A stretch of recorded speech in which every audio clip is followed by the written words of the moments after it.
A special honor for a veteran in New Hampshire this week, more than 65 years after his service overseas. 93-year-old John Gale finally got his Purple Heart Monday, thanks in part to Congresswoman Carol Shea Porter's office. NECN's Lauren Collins live in our Manchester bureau with the story.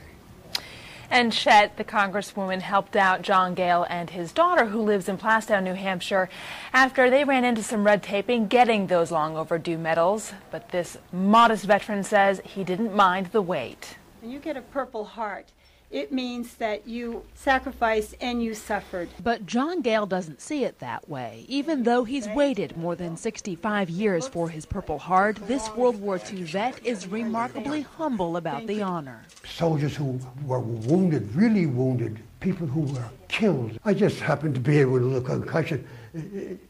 An inconvenience. An inconvenience he's lived with since 1943. That's when Gale was stationed in North Africa and found himself caught in the German attack on Algiers that left him partially deaf. They bombed the harbor, and there was quite a concussion from the bombs. Rising to the rank of Master Sergeant, Gale served 20 years in uniform and another 20 as a civilian member of the Army. I grew up on military bases. All the kids' fathers had Purple Hearts, and I would go home and say to my father, "Why don't you have a Purple Heart?" And he'd say, "Oh, it's not that important." But I guess it really was to him. At 93 years old, surrounded in his assisted living apartment by 10 service medals, Gale holds his stories most dear. Stories of General George Patton. He was a marvelous soldier. And stories of his wife, Jacqueline, a woman he met in Toulon, France, who after just 3 dates followed him to Marseille. He said to her, "If I were to ask you, would you marry me?" She says, "I certainly would." And so I said, "All right."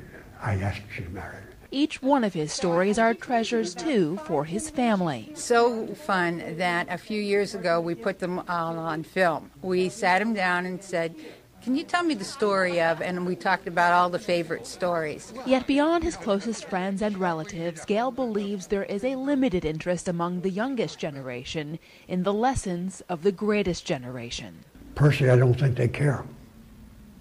I don't think they care.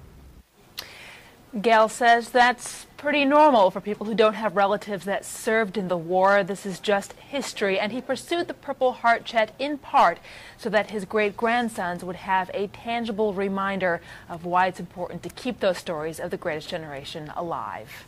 Terrific story, Lauren. Thanks. Lauren Collins reporting from Manchester.